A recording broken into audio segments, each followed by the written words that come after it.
ಅಂತೂ ಇಂಜೆಕ್ಷನ್ ಮುಗಿಸ್ಕೊಂಡು ಮನೆಗಂತೂ ಬಂದ್ರಿ ಗೈಸ್. ಏನು ಬಿಸಿಲು ಅಂದರೆ ಬಿಸಿಲು ಅಪ್ಪ ಸಾಕಾಗೋಗ್ಬಿಡುತ್ತೆ. ಅದರಲ್ಲಿ ಮಗು ಬೇರೆ ಅಳ್ತಾಯ್ತಾ ಬೇಜಾರಾಗ್ತದೆ. ಮಕ್ಕಳಿಗೆಲ್ಲ ಇಂಜೆಕ್ಷನ್ಗೆ ಏನಕ್ಕಾದ್ರೂ ಬರುತ್ತೋ ಅಂತ ಅನಿಸ್ಬಿಡುತ್ತೆ. ಆದರೆ ಹಾಕ್ಸ್ಲೇಬೇಕು ಅಲ್ವಾ. ಅದ್ರ ಬದಲು ಬೇರೆ ಏನಾದರೂ ಕಂಡುಹಿಡಿಬೋದಾಗಿತ್ತು. ಕಂಡುಹಿಡಿಬೇಕಪ್ಪ ಅನಿಸುತ್ತೆ. ದೇವರನಿಗೋ ಮಕ್ಕಳು ಅಳ್ಳೋದನ್ನೆಲ್ಲ ನೋಡ್ತಾ ಇದ್ರೆ ಎಷ್ಟು ಬೇಜಾರಾಗುತ್ತಲ್ವ.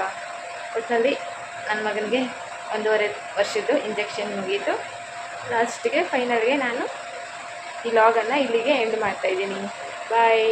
ನನ್ನ ವಿಡಿಯೋ ಕೊನೆಯವರೆಗೂ ನೋಡಿದ ಎಲ್ಲ ವೀಕ್ಷಕರಿಗೂ ನನ್ನ ಕಡೆಯಿಂದ ತುಂಬ ಹೃದಯದ ಧನ್ಯವಾದಗಳು. Thank you.